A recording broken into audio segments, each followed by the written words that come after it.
So we've got the this week's interviewee ready on the line for the Pump Dance Show, and it is the one and only SLIPMATT. There you go. We didn't plan that very well, did we? Yeah, it's the one and only. Yeah, all right, Matt. Yeah, all good, mate. Thank you. Thanks for all right. Thanks for coming on the show and hopefully informing the listeners lots about you, basically.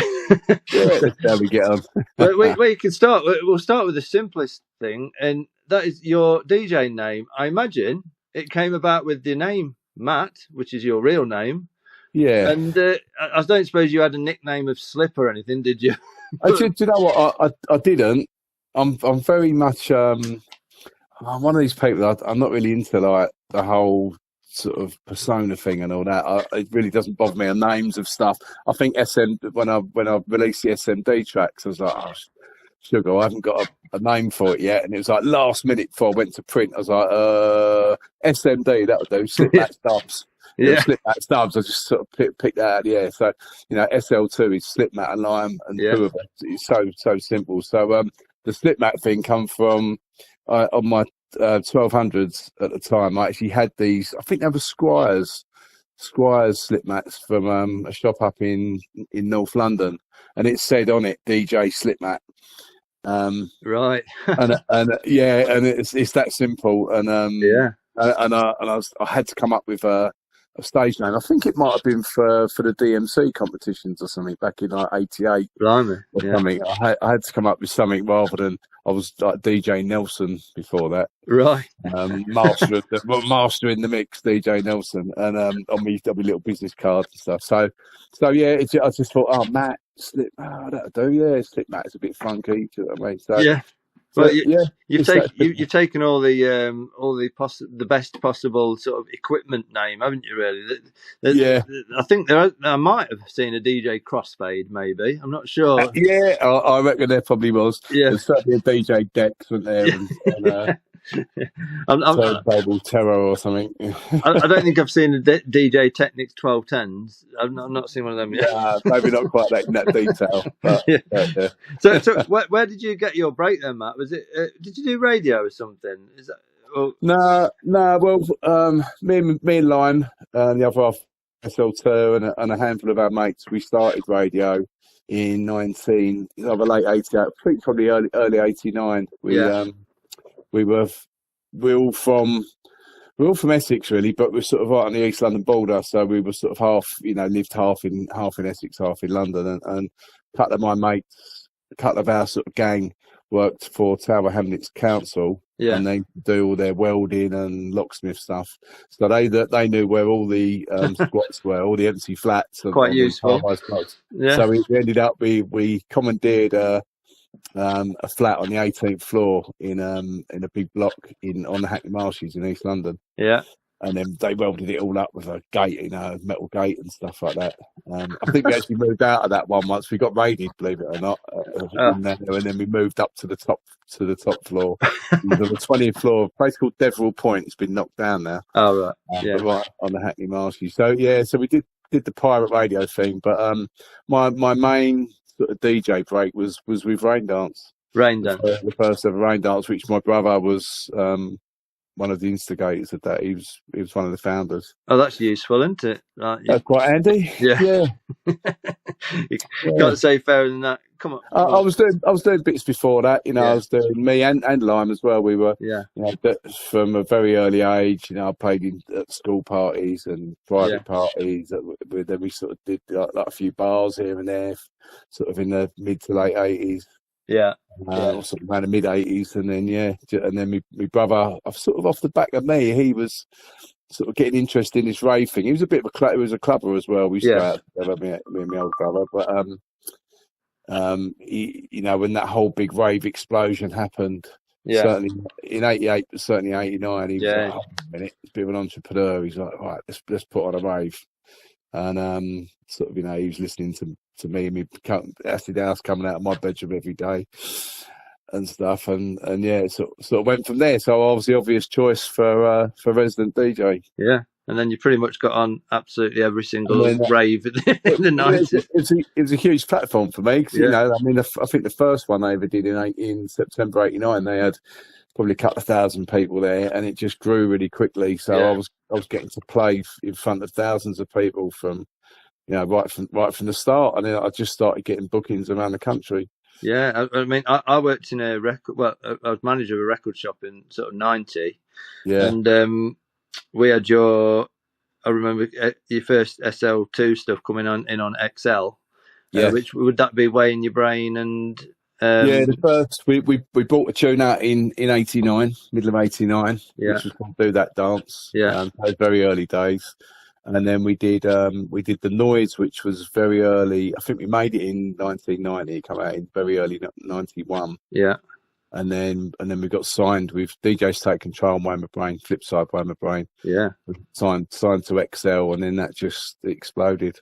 And then On a Reggae Tip came out. And then April '92. By April '92, after we did Top the Pops and all that with DJs Take Control, that charted. It got to number 11. Yeah. And then Reggae Tip was the follow-up, and it just went totally crazy from there. What number did Reggae Tip go to? Surely that way. Well, there's a story behind that actually. We reached number 2 in the Gallup chart, whatever, the main one. Yeah.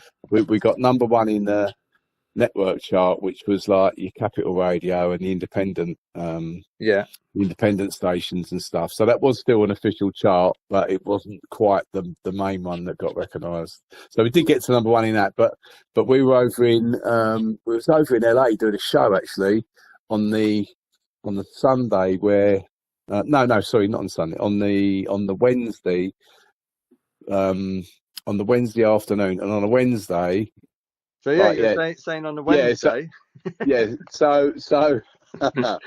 So you get a midweek on the Wednesday and then Thursday, Friday. So and then we were sitting. I remember very clearly. We were sitting in a hotel room, 5 of us. So me, Lyman, JJ, and Kelly and Joe, our dancers. We were sitting there and got on the phone to XL, and he's like, midweek's coming in.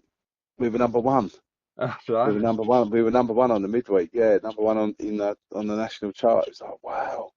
It was absolutely like sort of half shocked and half like just, you know, amazed. It was it's fantastic. But then by the next day we went back to number 2. So who knocked you off the top then? So it was KWS. Please Don't Go. Oh. I'll never forget it. Yeah, I'll never forget it. And you know what company I worked for in the early '90s? Early to mid Network Records. Oh right, were they on Network? Were they? Yeah. And in fact, that brings me to you did a series like you've mentioned, SMD Records, SLIPMATT Dubs, which I think I might have mentioned to you before off the call. I worked for a company in London called Mo's Music Machine. Well, yes, I actually sold your record in the early '90s. Yeah. Well, you would have sold DJs Take Control and Way in My Brain as well, because that was a white label to start with. Oh right, yeah. I remember the SMDs, but but I also remember the guy who owned the company. Mo, he suddenly the actual guy. He suddenly, I was asking for more of SMD, and he said, "Oh, there's no more." We're like, why? Oh, they've gone to another company. And it was why? Well, they wanted another 10p a disc or something like that. It was like, but we're not going to pay them that.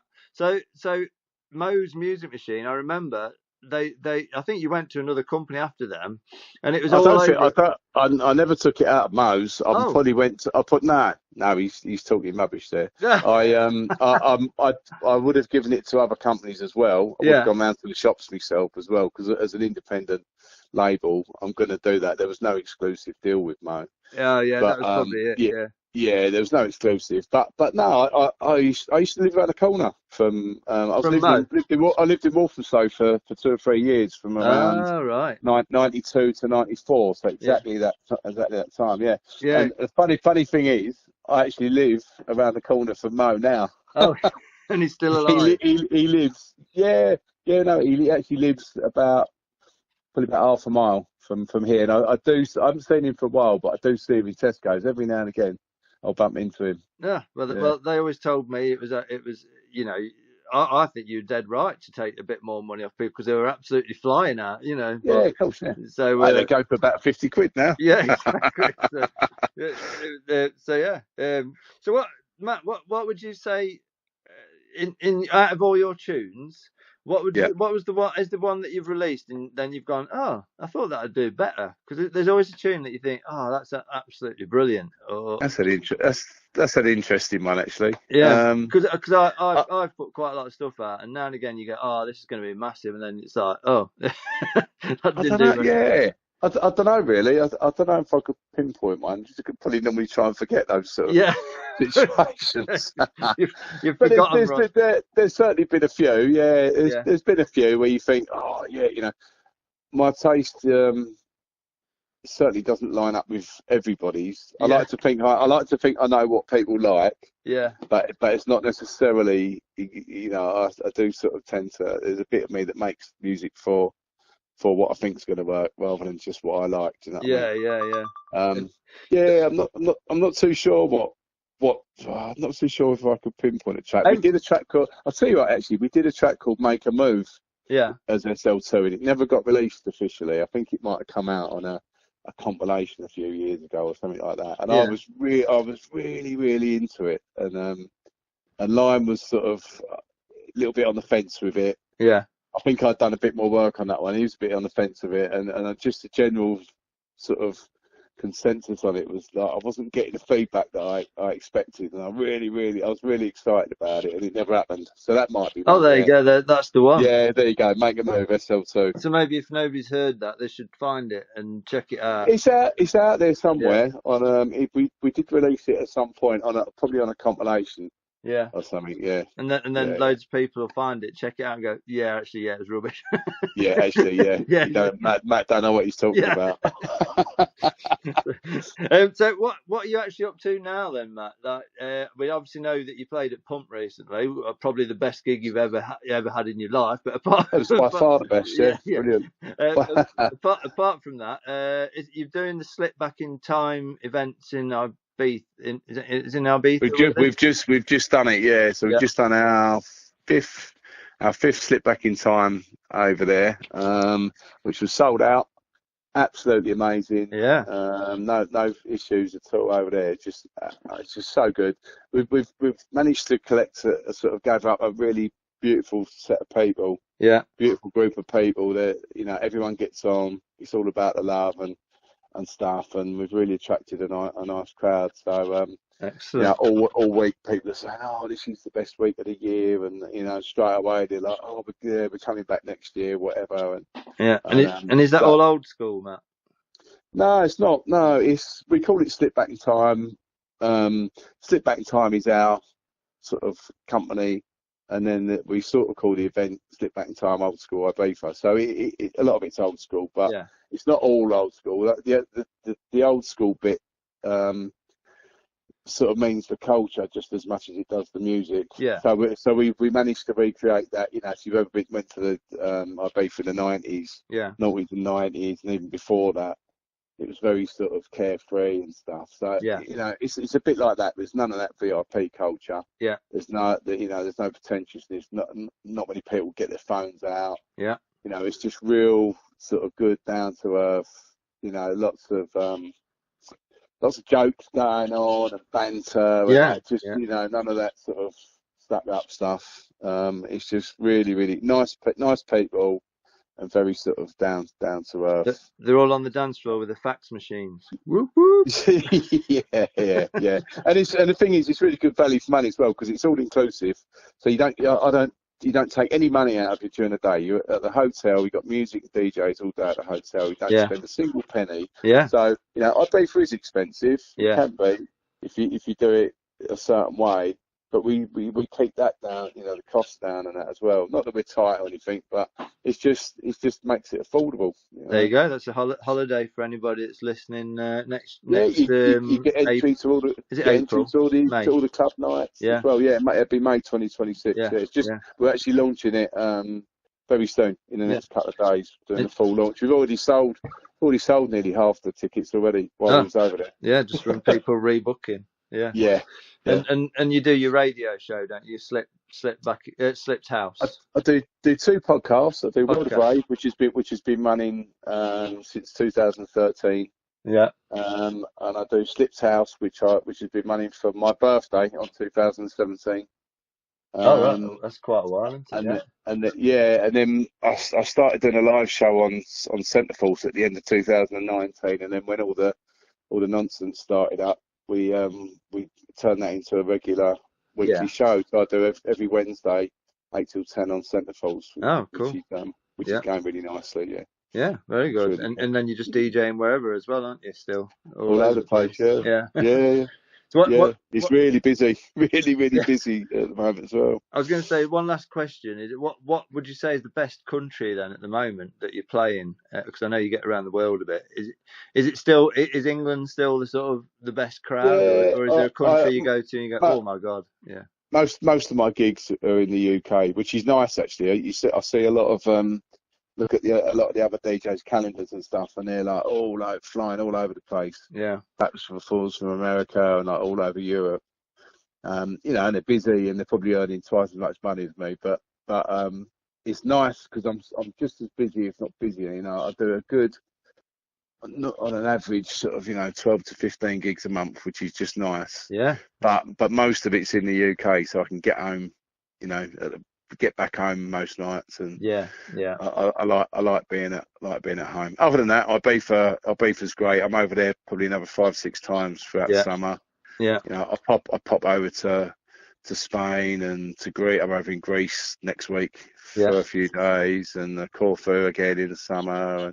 I get about, but in general, most of my stuff is in the UK, which I'm happy with. That's it. UK crowds are best then. Can't say fair. Of course we are. We are. Right, well, I think we're about finished, Matt. So what I'll do after this interview on the show, I'll play DJs Take Control probably, or Wayne My Brain, one or the other. Take your pick. Absolute classics. So thanks for joining us, and you're welcome. Good luck. Nice to catch up. And one thing about your party was the sound system. God. Absolutely threw me. It was so loud. It was brilliant. It was quite good, was it? just a tad, yeah. No, really good. Really good. Excellent. Very impressed. Yeah, very impressed. Thank you. Wicked. All right, Mark. Okay, see you soon, Matt. Bye. Take it easy. Bye. Mate.